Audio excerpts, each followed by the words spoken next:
ಸೊಪ್ಪಲ್ಲಿ. ಮತ್ತು ಆಹಾರದಲ್ಲಿ ವಿಧಗಳಿದೆ. ಸೊಪ್ಪು ಬಳಸಿ ಅಂತ ಅಂದ ತಕ್ಷಣ ಏನು ಮಾಡ್ತಾರೆ ಗೊತ್ತಾ ನಮ್ಮಲ್ಲಿ, ಇದು ಇವತ್ತೆಲ್ಲ ಅಣ್ಣ ಹೇಳ್ದಂಗೆ ಕುಕ್ಕರ್ಗೆ ಹಾಕ್ಬಿಡ್ತಾರೆ. ಅಲ್ಲ ಅಲ್ಲ ಅಲ್ಲ ಅಲ್ಲ ಹೇಳ್ತೀನಿ ಕೇಳಿ, ಕುಕ್ಕರ್ ಒಳಗಡೆ ಹಾಕ್ಬಿಡ್ತಾರೆ. ಹೆಂಗೆ ಬೇಳೆನೂ ಹಾಕ್ತಾರೆ, ತರಕಾರಿನೂ ಹಾಕ್ತಾರೆ, ಎಲ್ಲ ಹಾಕ್ಬಿಟ್ಟು ಒಟ್ಟಿಗೆ ಹಾಕಿ ಒಂದ್ಸಲ 1, 2, 3, 4, 5 ವಿಷಲ್ ಹೊಡೆದ್ಬಿಡ್ತಾರೆ. ಹೊಡೆದಾಗ ಏನಾಗುತ್ತೆ ಗೊತ್ತಾ, ಸೊಪ್ಪು ಬೇಯಲಿಕ್ಕೆ ಎಷ್ಟು ಅವರ್ ಬೇಕು ಅಲ್ಲ. ಆಹಾರದಲ್ಲಿ ಯಾಕೆ ಸತ್ವ ಇದೆ ಅಂದರೆ, ನಾವು ಅಡುಗೆ ಮಾಡೋದು ಒಂದು ಏನು ಗೊತ್ತಾ, ತಪಸ್ ಮಾಡ್ದಂಗೆ. ಸೊ ಅಡುಗೆ ಮಾಡೋ ತಪಸ್ಸು ಹೆಂಗೆ ಸಿದ್ಧಿ ಆಗುತ್ತೋ ಅದೇ ಥರನೇ ನಮ್ಗೆ ಅಡುಗೆನೂ ಸಹ ಕೂತಿರ್ಬೇಕಲ್ಲೇನೆ ಅಡುಗೆ ಮಾಡಲಿಕ್ಕೆ.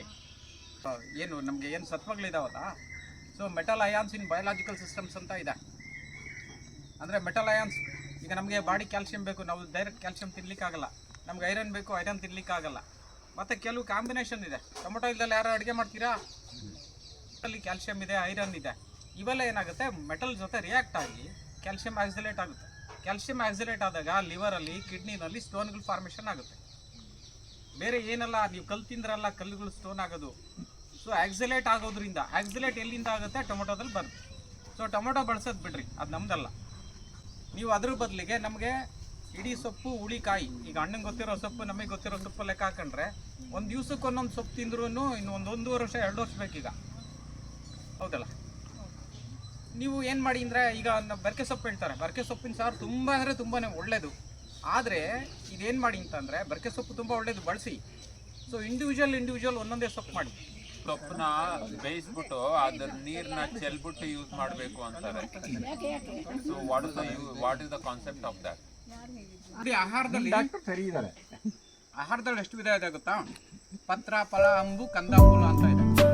ಇಷ್ಟಕ್ಕೆ ಯಾವ್ಯಾವ ಥರ ಇರಬೇಕಂತ ಹೇಳ್ತೀನಿ. ಅದರಲ್ಲಿ ಭಕ್ಷ್ಯ, ಭೋಜ್ಯ, ಲೇಹ್ಯ, ಜ್ಯೂಷ್ಯ, ಪಾನೀಯ ಅಂತ ಇದೆ. ಕೇಳಿದ್ರೆ ಭಕ್ಷ್ಯ ಅಂದ್ರೆ ಏನು ಅಂತ?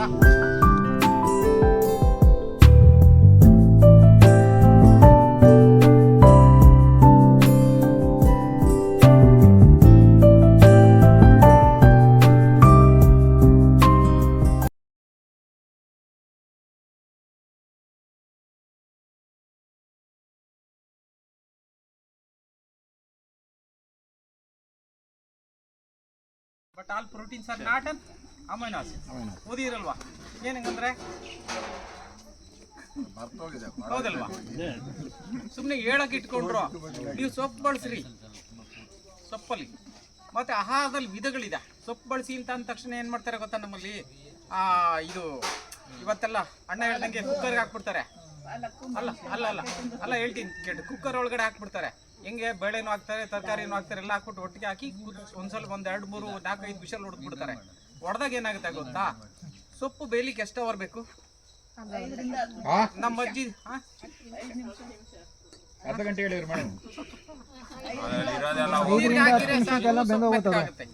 ಬಿಸಿನೀರಿಗೆ ಹಾಕಿದ್ರೆ ಸಾಕು, ಸೊಪ್ಪು ಮೆತ್ತಗಾಗುತ್ತೆ. ಬಿಸಿನೀರಿಗೆ ಹಾಕಿದ್ರೆ ತಿನ್ಬೋದು. ನೀವೇನ್ ಮಾಡ್ತೀರಾ, ಕಾಳು ಮತ್ತೆ ಸೊಪ್ಪು ಎರಡು ಒಟ್ಟಿಗೆ ಬೇಯಿಸ್ತೀರಾ. ಏನಾಗುತ್ತೆ, ಒಂದು ಸುಕ್ಕಿದ್ಯಾ ಆಮೇಲೆ ಆಯ್ತಾ, ಎರಡು ಒಟ್ಟಿಗೆ ಹಾಕ್ತೀರಾ.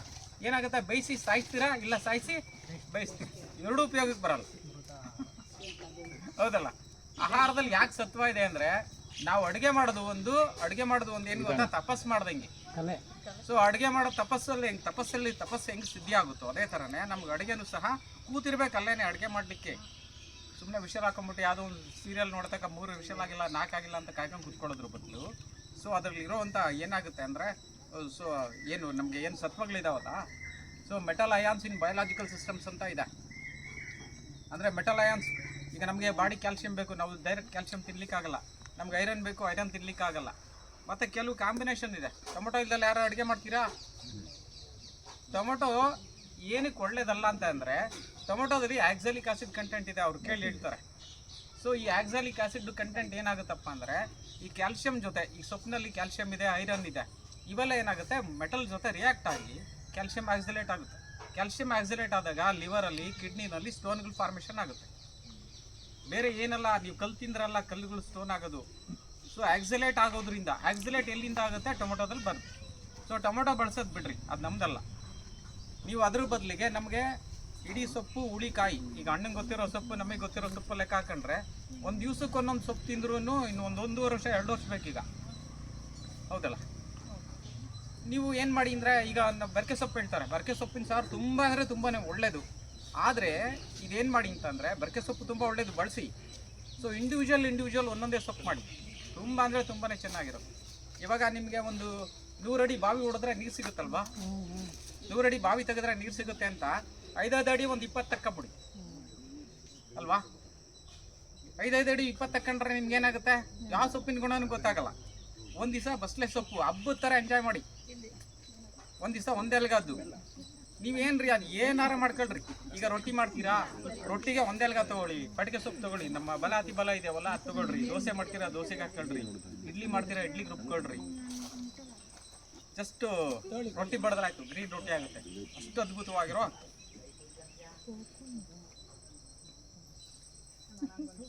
ಇದು ಸೊಪ್ಪನ್ನ ಬೇಯಿಸ್ಬಿಟ್ಟು ನಮ್ಗೆ ಹೇಳ್ರಿ, ನಮಗೂ ಹೇಳಿ.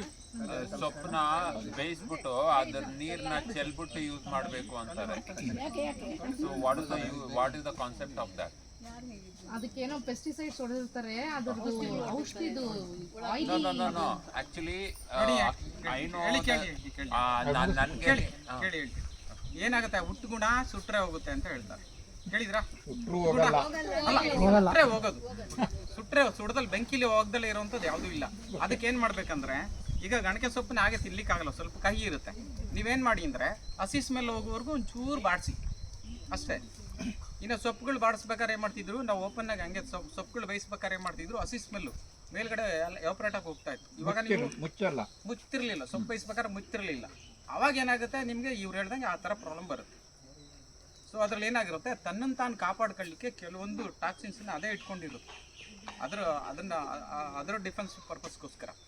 ಹೆಂಗಂದರೆ ಕೆಲವು ಗಿಡಗಳಿದೆ, ದನಗಳು ಮೇಯಿಸ್ಬೇಕಾದ್ರೆ ದನಗಾದ್ರೆ ಗೊತ್ತಾಗುತ್ತೆ, ದನಕ್ಕೆ ಏನು ಗೊತ್ತಿಲ್ಲ ಅಂದರೆ ದನಕ್ಕೆ ಹೋಗುಂತ. ಒಂದು ಗಿಡ ಮೇಯ್ತಾ ಇದ್ರೆ ಒಂದು ಗಿಡ ಕಹಿ ಬರುತ್ತೆ, ಬರೋ ಗಿಡಗಳೆಲ್ಲ ಕಹಿ ಆಗ್ಬಿಡ್ತವೆ.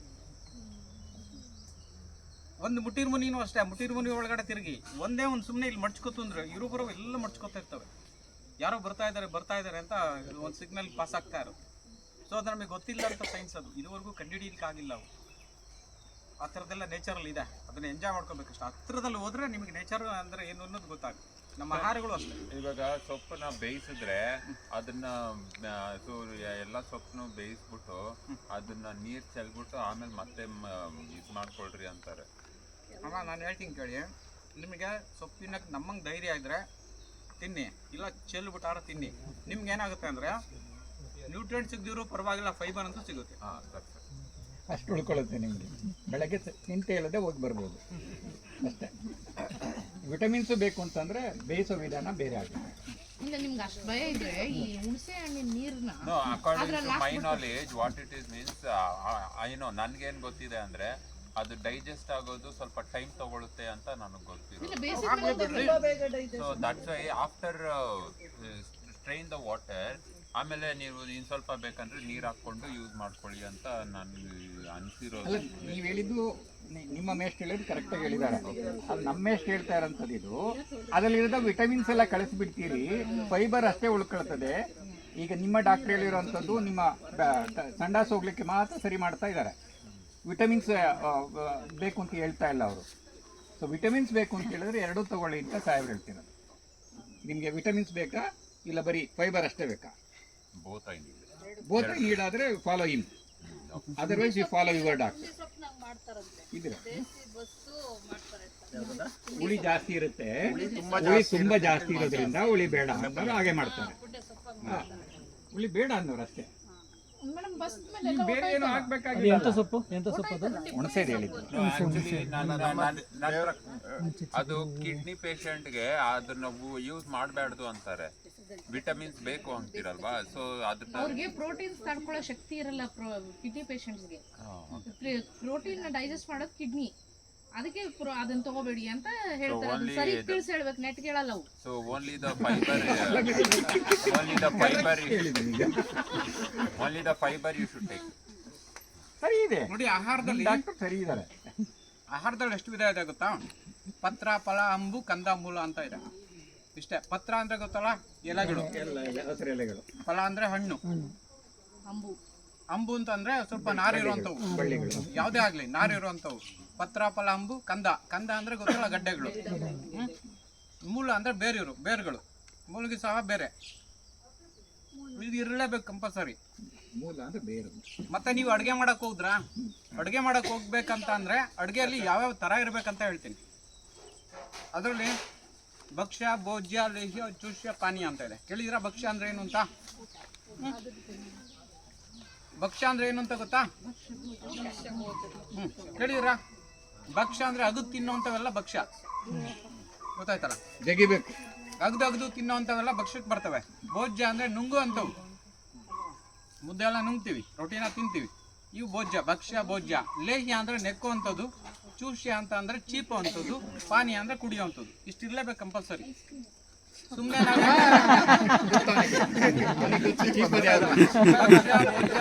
ಚೂಷ್ಯ ಪಾನೀಯ ನಿಧಾನ ಮಾಡಿ, ಒಂದ್ರ ಮೇಲೆ ಒಂದೇ ಹೋಗ್ಬೇಡಿ, ಅದು ಮುಗಿಸೋ ತನಕ ನಿಧಾನ ಮಾಡಿ. ಇಟ್ಕೊಂಡಿರಿ ಪ್ರಶ್ನೆನ. ಅದಕ್ಕೆ ಬರ್ಕೊಂತ ಹಾಗೆ ಮಾಡಿ. ಗೊತ್ತಾಯ್ತಲ್ಲ? ಭಕ್ಷ್ಯ, ಭೋಜ್ಯ, ಲೇಹ್ಯ, ಚೂಷ್ಯ ಪಾನೀಯಗಳು ಇರಲೇಬೇಕು. ಜಸ್ಟ್ ಯೋಚನೆ ಮಾಡ್ಲಿಕ್ಕೆ ಹೇಳಿ 2 ನಿಮಿಷ, ನೀವು ಮಾಡ್ತಿದ್ದೀರಾ ಅಂತ. ನಿಮ್ಮ ಊಟದಲ್ಲಿ ಇದಿದೆಯಾ?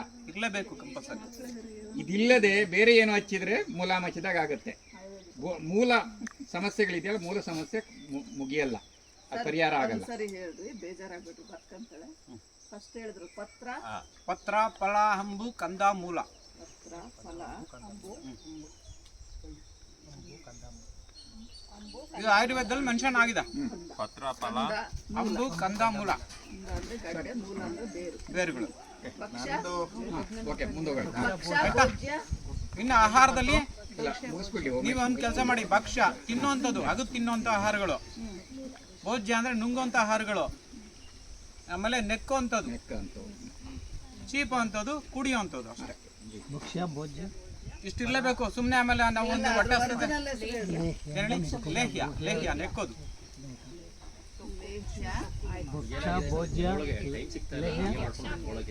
ಚೂಷ್ಯ ಅಂದ್ರೆ ಚೀಪೋದು. ಆರ್ಡರ್ ಸುಗಿ ಯಾಕೆ ಇಷ್ಟೆಲ್ಲ ಕಷ್ಟಪಡ್ತೀರಿ?